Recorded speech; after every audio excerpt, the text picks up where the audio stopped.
सितंबर के महीने में पाकिस्तान से निकलने के बाद पटियाला में जो कोठी हमने किराए पर ली उसका हुलिया ही बिगड़ा हुआ था।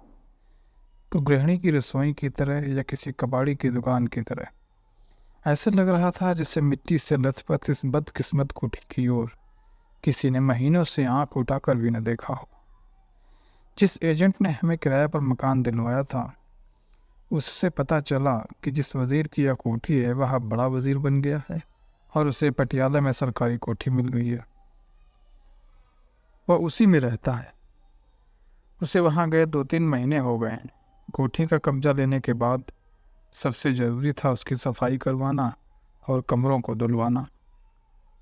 नए होने के कारण हमें यह भी नहीं पता था कि इस इलाके के मेहतर कहाँ रहते हैं। साथ वाली कोठी से पता चला कि इस कोठी के मेहतर क्वार्टर कोई आधा फरलांग पर है। पूछता पूछता जब मैं मेहतर के क्वार्टर पर पहुंचा तो देखा कि क्वार्टर बंद है। दरवाज़ा खटखटाने पर एक अति सुंदर गोरे भरे हुए चेहरे वाली युवती बाहर आई और अपरिचित को देखकर पहले तो झिझकी, फिर पूछा, क्या काम है सरदार जी? मैं उसका लंबा कद, चढ़ती जवानी और गालों पर ढुल ढुल पड़ती सीवों की लालिमा देखकर ठिठक गया और सोच में पड़ गया कि क्या यह मेहतर का ही क्वार्टर है? यह मुझे लोगों ने गलत बता दिया है। मैंने सोचा कि ऐसी हूर परी मेहतर की भला क्या लग सकती है, पर उसके मैले कुचैले और घिसे पिटे कपड़े और क्वार्टर के अंदर की गंदगी को देखकर लग रहा था कि यह मेहतर का ही क्वार्टर। मुझे अपनी ओर टकटकी लगाए देखकर वह कुछ और अंदर की तरफ हो गई। ऐसे लगा जैसे कह रही हो कि सुंदरता क्या क्या अमीरों ने ठेका ले रखा है, ये तो भगवान की देन है जिस पर उसकी कृपा हो जाए। फिर उसने कहा, क्या आपको हमसे कोई काम है? और झटपट मेरे मुंह से निकल गया, जी नहीं, इस इलाके के मेहतर का क्वार्टर कौन सा है? वह स्थिति को समझ गई थी। थोड़ा सा मुस्कुराते हुए उसने कहा, जी क्वार्टर तो यही है। इतना कहकर वह अंदर चली गई। 1 या 2 सेकंड के बाद एक काला सा बदशक्ल मर्द मुंह को पोंछता हुआ बाहर आया। शायद वह अंदर से रोटी खाकर आया था। उसकी अमावस्या की रात सी शक्ल देखकर मैंने सोचा, यहाँ दिन रात का अनुपम मेल हुआ है। मेरे सूट टाई को देख वह बड़े आदर से बोला, जी सरदार साहब, क्या होता है? मेरी हैरानगी अब काफ़ी दूर हो चुकी थी। मैंने उसे सारी बात समझाई और बताया कि रोज कॉटेज के हम नए किराएदार हैं और कोठी की सफाई करवाना चाहते हैं। हुजूर, उस कोठी के मेहतर हम ही में अभी आते हैं सरकार।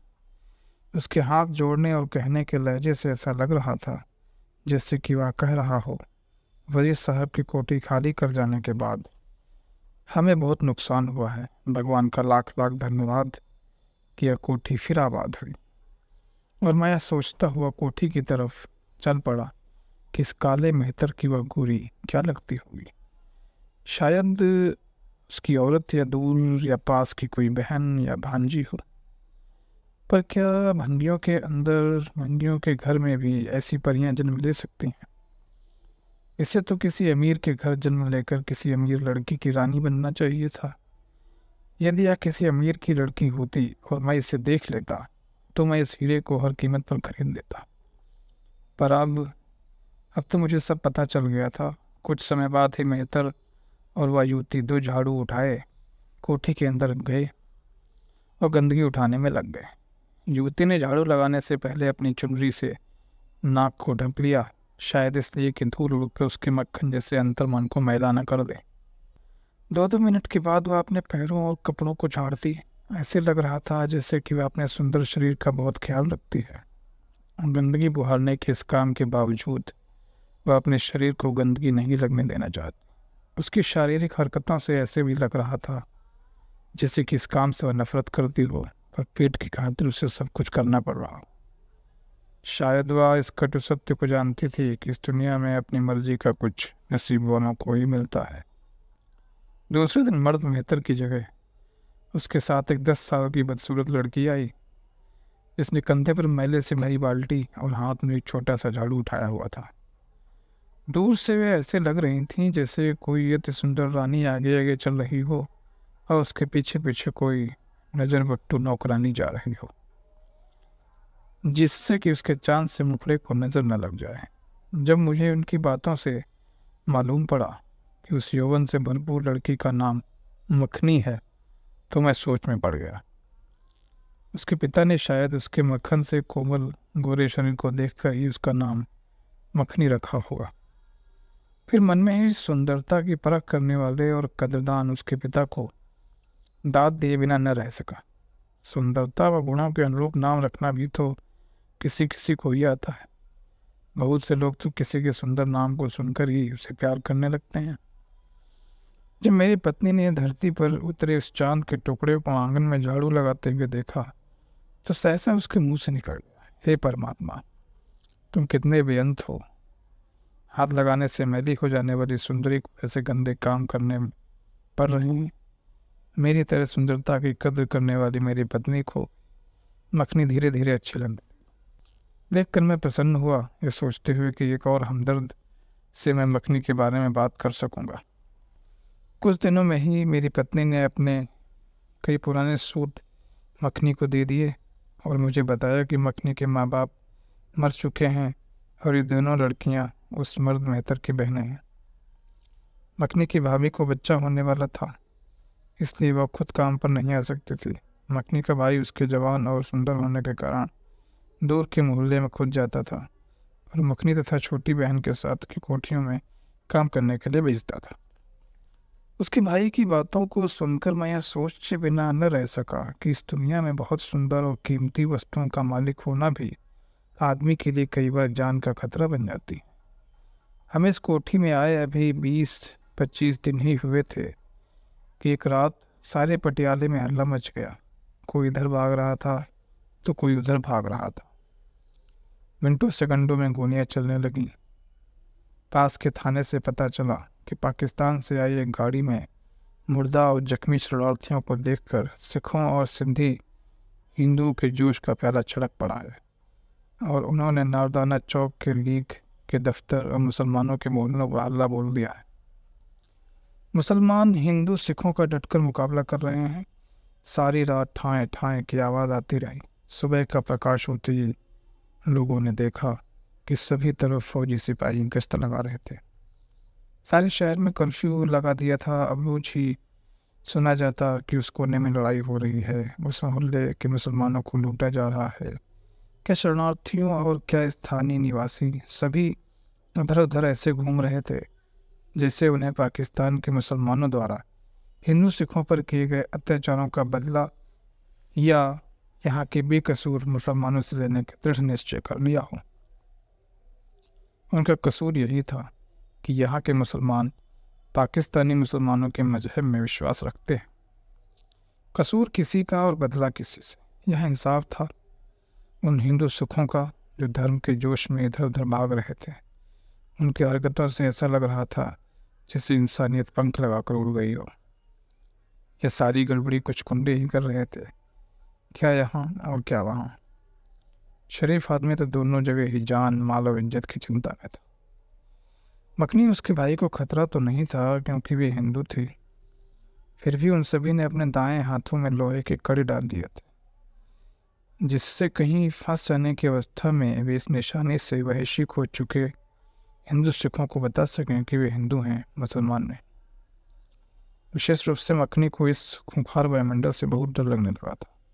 वह जानती थी कि अमन के समय में कानून के डर से शरीफ बने हुए लड़के उसकी ओर आंखें फाड़ फाड़ कर देखते थे और कानून की परवाह न करने वाले बदमाश तो कुछ न कुछ बकवास करने से बाज नहीं आते थे।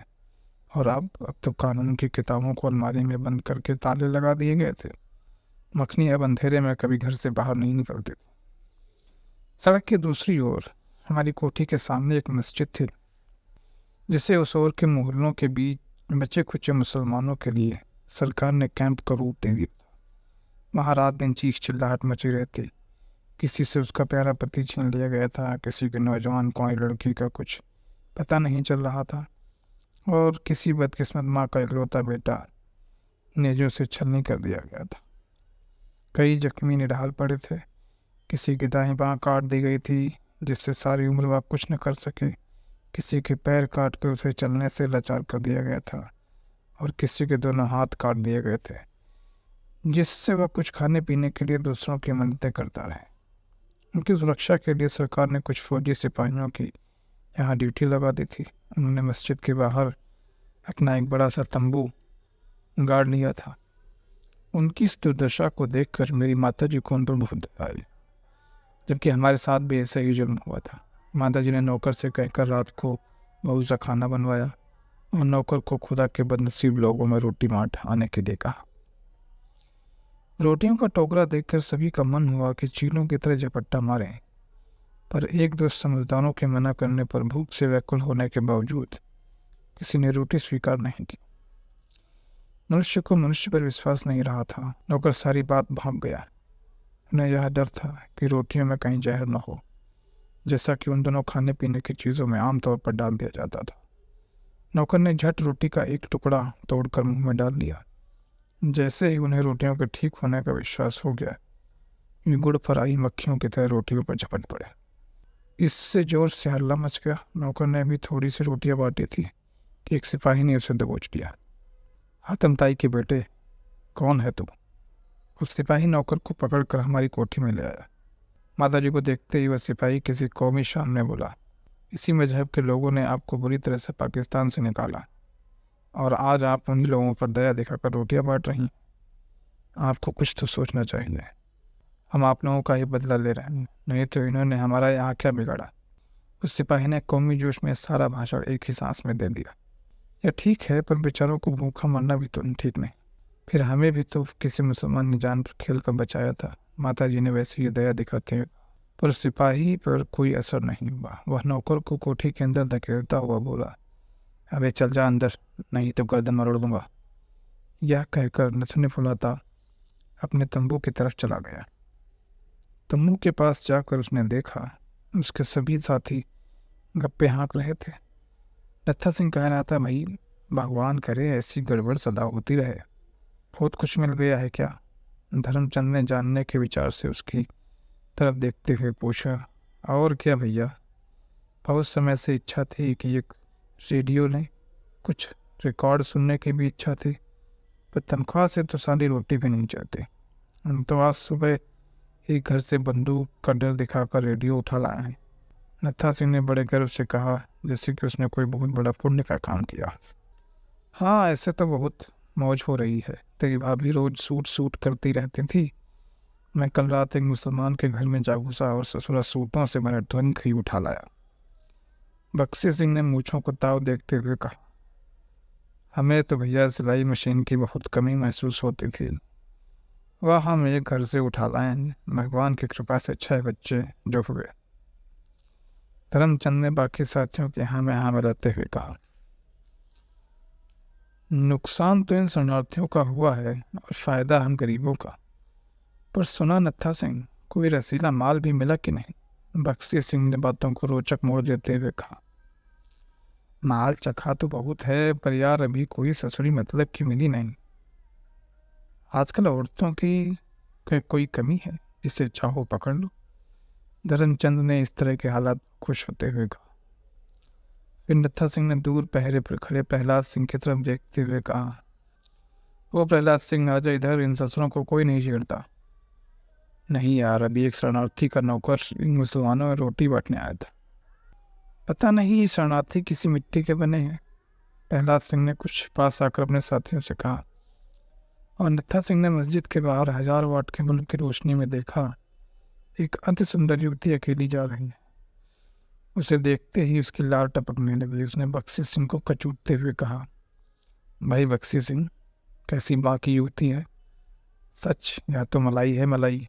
बिजली की तेज रोशनी में उस युवती के दिपदिपाते हुस्न के नशे में बक्सी सिंह ने जवाब दिया, यह मखनी थी जो दाई को बुलाने जा रहे थे, क्योंकि उसकी भाभी को अचानक प्रसव पीड़ा होने लगी थी। उसका भाई खर्चा पूरा करने के लिए फालतू 4 पैसे कमाने के विचार से सरकारी ट्रकों पर रातों रात मुर्दे लादने के लिए भेजा होता। पलक झपकते ही नत्था सिंह और बक्सी सिंह अकेली मखनी पर झपट पड़े और उसके मुंह को बंद कर तंबू में ले आए। मखनी मछली की तरह तड़प रही थी और रोई चिल्लाई, पर किसी ने उसकी फरियाद नहीं सुनी। मखनी ने बहुत कहा, मैं हिंदू हूँ, या देखो मेरा लोहे का कड़ा। किसी ने उसकी नहीं सुनी। लेकिन नत्था सिंह ने कहा, तू हिंदू है या मुसलमान, क्या फ़र्क पड़ता है? आजकल इन बातों को कौन देखता है? क्यों भाई बख्शी सिंह?